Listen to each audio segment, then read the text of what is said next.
Додека си здрав, не размислуваш за болести и не сваќаш дека животот може да биде толку непредвидлив. Денес си тука, а утре те нема. Брзиот начин на живот кој што го живееме, стресно и неосетно, меѓутоа сигурно си го зема својот данок. И никогаш не вели дека тебе не може да те снајде сето тоа. Живеј го животот, а потоа подари го онаму каде што ќе биде најпотребен. Подари љубов, подари орган. Ова е мотото и пораката која што ја упатуваат членовите на Сдруженијето Храбро срце. Денес во студиото на телевизија Сонце, гостин во емисијата од своја страна е токму член на Сдруженијето Храбро срце, а велам добре дојде за Васко Јолевски. Добро ве најдов, благодарам што ни овозможивте да присуствуваме, да бидеме гласни, да го чујат нашиот глас институциите, но и народот за нашите потреби и за она што можат да го направат кога би им се случила некоја трагедија во семејството, дека можат на некого други да му подарат живот. Васко, член на Сдруженијето Храбро срце, всушност ќе објасниме пред нашите гледачи, тоа представува национално здружение за лица, односно за пациенти кои што имаат проблеми со срцето, односно срце со механичка потпора или така наречена пумпа. Живот на батерии. Како е да се живее така? Како е да се живее така? Кога нема поинаку како да се живее, е добро да се живее и така. Но никогаш не може да биде еднакво исто како и без тој терет. Благодарение на науката и на она што ни го пружи дури и нашата држава во здравството, ние сме живи и моментално ја снимам емисија со вас. А да не беше тоа така, јас веќе некој одреден период не ќе бев меѓу вас.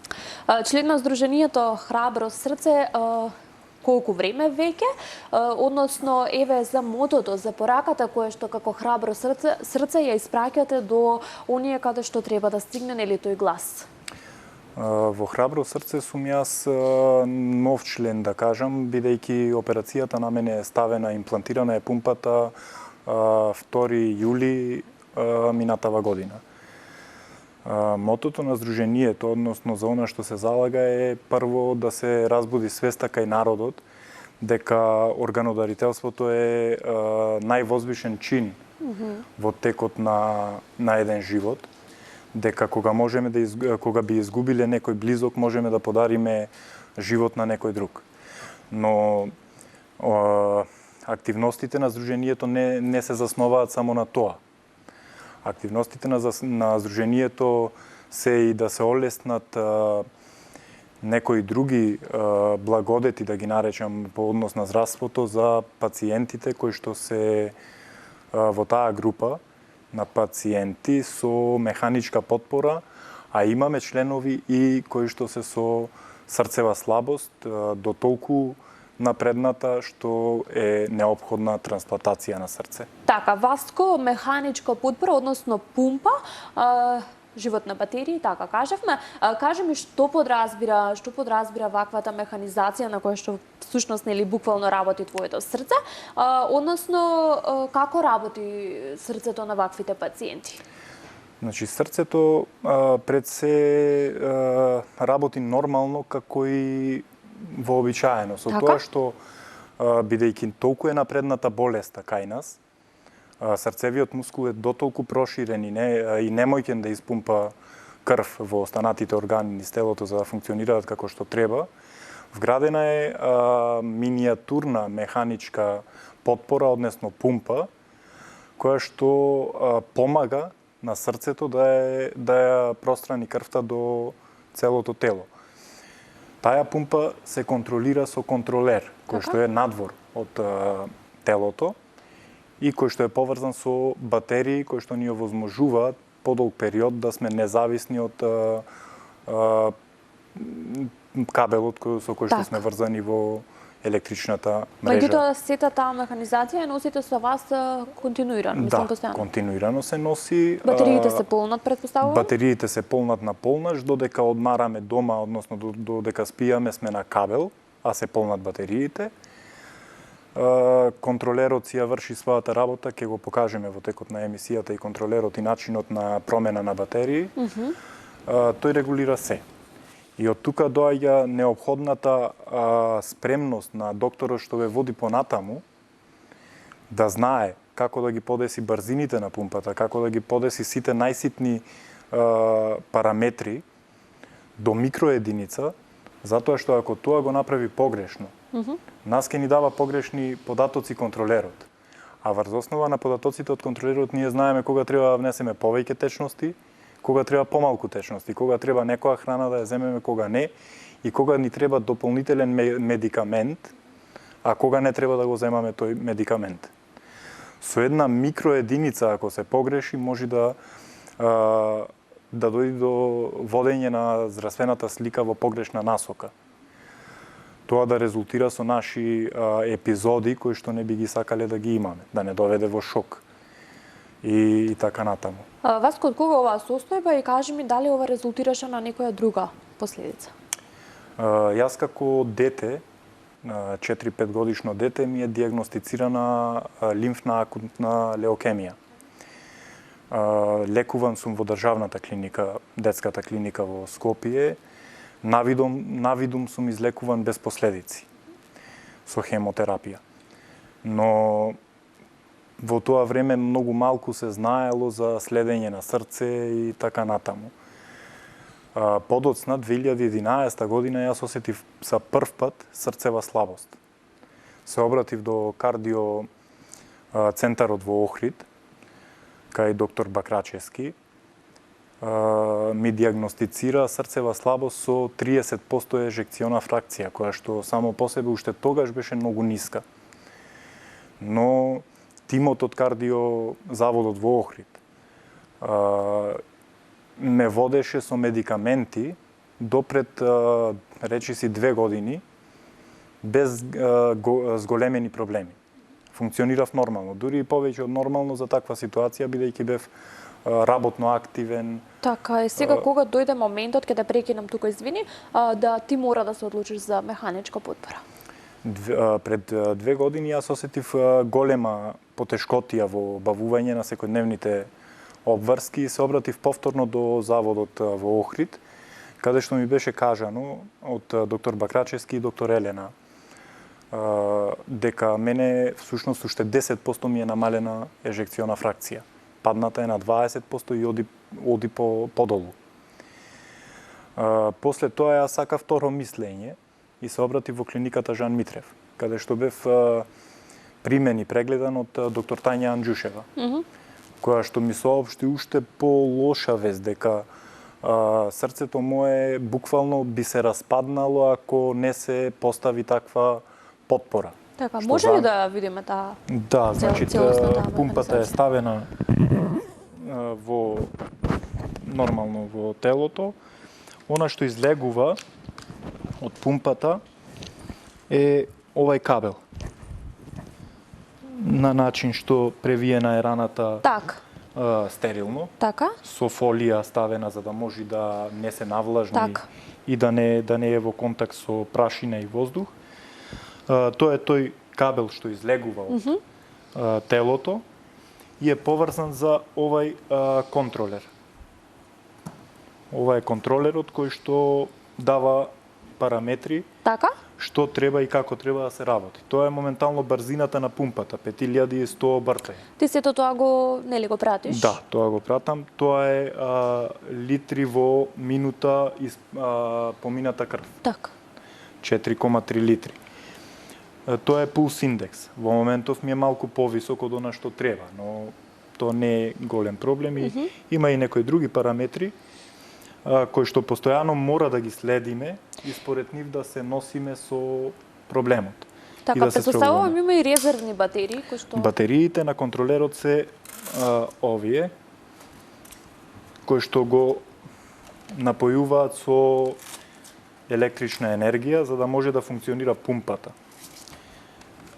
Имаме и две резервни батерии, значи две ни се активни, имаме две резервни батерии кои што доколку патуваме подалеку од местото каде што живееме, ги носиме обавезно со нас. Така. Тоа се тие две батерии, бележани се со бројки поради што мора да се полнат на полначот на различно место сите. Доколку дојде до батерија да се потроши, Така? односно да не работи. Ке слушните стега што се случува. Сигнализира контролерот Така ви дава знак дека да, треба да се сменат. значи дека има проблем. И мора да се постави друга батерија. Доколку се смири, значи е се во ред. Така? Доколку не се смири, тогаш мора да повикаме лице кое што ни е контакт лице од матичната болница. Аха. Да видиме што е проблемот. Доколку е проблем со контролерот, имаме резервен контролер кој што треба да го промениме. Но Колку е предизвик ваквиот живот, Васко? Колку е тежок, колку е напорен? на почетокот е малку потежок. Мене ми се случи да снема струја на втор ден од испуштање од болница, а живеам сам. И тоа е одвратно чувство затоа што ова е ништо што го слушнавме сега во случај кога се активира аларм кога нема струја. Така. Тоа би ви го покажал, има тестирање на аларм. Еве го алармот кој што се случува кога ќе снема струја.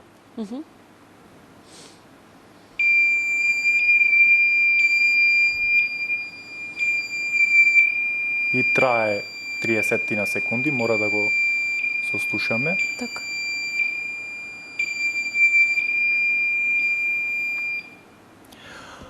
Ама тоа се случува сега, ние сме будни и спремни. Така. Сега замислете во 3 сатот на полноќ, кога ве совладува најдлабокиот сон, да го слушнете тоа и да е се темно. Те фаќа Дома е малку се темно. паника. Фаќа паника, затоа неопходно е пациент како нас да има и Придружба? Не придружба, придружба е препорачена, но јас пошто живеам сам, Така. немам, препорачено е да се има УПС напојување, Така?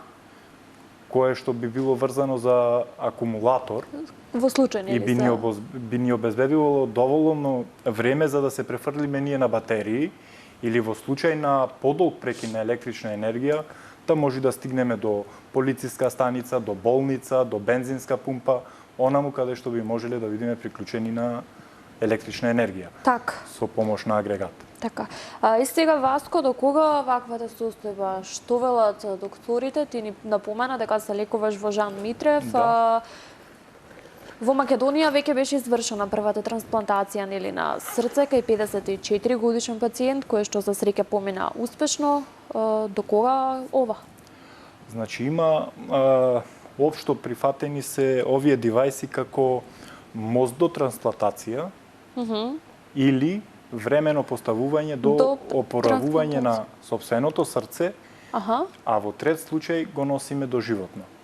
Ако е повозрасен пациент, кој што се проценува дека Нема да ја издржи операцијата? не би ја издржал трансплантацијата, би го носел доживотно. Со најновата технологија на HeartMate 3, трета генерација на ваков уред, долговечноста на уредот е до 15 години. А првите резултати, односно опоравувањето на сопственото срце се очекува до 4-та година, за да може да се отстрани овај уред, 4-та година од имплантација. Трансплантација на ново срце е препорачена кај оние пациенти кај кои што не се забележува напредок на срцевиот мускул. Со ова со ова потпора. метода Така? не се забележува Сега кај напредок. тебе што се случува Кај конкретно? мене од 18% на момент на примање во клиника и оперирање, вратено е на 51% со помош на пумпата. Така. На излегување од болница по првата операција беше некаде околу 35-6% со пумпата. Што значи ако сума сумару 10% веројатно е напредната Така. ежекционата фракција, но тоа треба да го измерат после година дена од операција соодветно стручни доктори. За разлика од нас што сме со еден девајс, односно со едно помагало, ЕЛВАТ пациент, Така. поставена е пумпата на левата комора. Во Македонија постојат уште 2 пациенти на кои што им се вградени по 2 пумпи, на лева и на десна комора. Тие се биват, значи 2 пумпи. нив им е побрзо неопходна трансплантација. Така, со 2 пумпи, ти си со една пумпа. Да, така. значи нив им е исклучиво потребна трансплантација затоа што набиват пациентите не е препорачено да се извадат пумпите. Многу потешко би се вратил срцевиот мускул во нормала. Постојат една друга група на пациенти на кои што не може да им се вгради вакво помагало, а се на критична точка. Што со нив? Тие, значи, едини спас за нив е трансплантација. Така, на претпоставувам ново итна. срце. Да. Сега Има во нашиве пациенти, на ниво на држава. Еден пациент со 2 пумпи кој што е девојка. Девојка, така. И за незе треба да се поводи сметка од државата што побрзо да ја пуштат, бидејќи таа незиниот биолошки часовник отчукува секој момент. Така. И треба да се направи нешто, ако и се овозможи подолг живот, барем да го ужива животот. Така, да биде веднаш тоа. Така. Околу делот кај трансплантацијата, кажи ми, значи постои закон за трансплантација кој што вели дека нели откако ќе почине лицето, Так. семејството во рок од 6 часа чинам од мозочната смрт одлучува дали ќе се донираат органите. Так. И сега што покажува тука праксата и искуството, колку ние, односно колку кај нас како земја е подигната свеста за органодарителството. Сакаат ли луѓето да донираат? Законот гласи секој од нас е потенцијален дарител, Доколку но не го семејството потпишеш мора да противното. одобри. Ете така, да. Најчесто поради традиционалните норми во кои што се водиме и верските свајчања, кај нас свеста за органодарителство е на многу ниско ниво. Не поради што верата така налага, туку поради што ретко кој од нас ја разбира верата. Сите ние верата ја практикуваме по нешто што кажала баба ми, а незе и кажала соседката. Ете така. Не читаме. Во верските книги, од најголемите 2 религии признати во светов, пишува дека Господ кажал да го бараме лекот и да се молиме на Господ да го најдеме лекот, а не да го молиме на Господ да не излекува. Што значи Господ ја одобрува медицината. Во случај на загуба на некој живот од семејството поради мозочна смрт пред се, во првите 6 часа треба да каже фамилијата, но што поскоро треба да биде тоа, затоа што секој еден орган, а посебно срцето, многу брзо пропаѓа. И што повеќе се пролонгира операцијата, односно експлантација и трансплантација, потешко ќе биде прифатено срцето и опоравено во новото тело. Така. Значи, тоа треба да е многу брзо да се случува. Нашата држава покаже и докажа дека има капацитет. И дека може така, И дека може да направи. Но ние се фалиме со трансплантацијата. Често пати гледам дека националниот лидер, координатор за трансплантација, си го доживува тоа како некој невиден успех, а не е така. Затоа што тоа е една трансплантација во толку долг временски период. Така е, меѓутоа тука нели не треба да се сопре и треба да се... Не само што не треба да се сопре, туку треба националниот лидер за таа работа да биде видлив. Јас не ја познавам која е таа особа, не ја имам видено, да направи кампања да посочи дека да, тоа е добро да се дешава. Да, тука е моето следно прашање што се случува околу нели подигнувањето на свеста, па секако и тие кампањи, колку вие како здружение нели обрнувате внимание на таквите едукативни кампањи, колку Здруженијето само по себе обрнува премногу внимание на тоа, ама здруженијето е прво ново формирано здружение кое што постои 2 години. Кое што се финансира од сопствено членство на мала група на луѓе. А ова е некоја работа што треба да се тера национално. Трансплантација на органи е работа на државата. Државата треба да изнајде средства, начин и ресурси како да ја подигне свеста кај населението за органодарителство. Ние за други помалку битни работи издвојуваме многу средства за да подигнеме свест во можеби и погрешен правец за човештвото, а за она што најмногу треба не правиме ништо. Или залажуваме дека правиме. Кампањата пред се треба да ја водат верските лидери во државава. Само тие можат најдобро да допрат до секој еден граѓанин, односно верник, и да му објаснат дека експлантација на срце од нивни близо, кој што починал, не е сквернавење на тело, туку напротив е нешто добро, нешто што ќе ги возвиши како хумани луѓе. Потоа треба да ја шират таа пропаганда политичките лидери, пошто се добро организирани со нивните структури во нивните партии.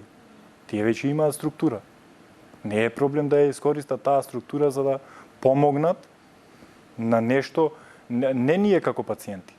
Како држава, зошто да не одиме напред, да сме светла точка во тој сегмент кога веќе ги имаме капацитетите. Имаме врвни кардиохирурзи во нашата држава, дали приватно или државно не е прашање. Но и тука има едно нешто кое што треба да се постави како прашање, што се услугите во државната кардиохирургија, односно државната болница, и приватните.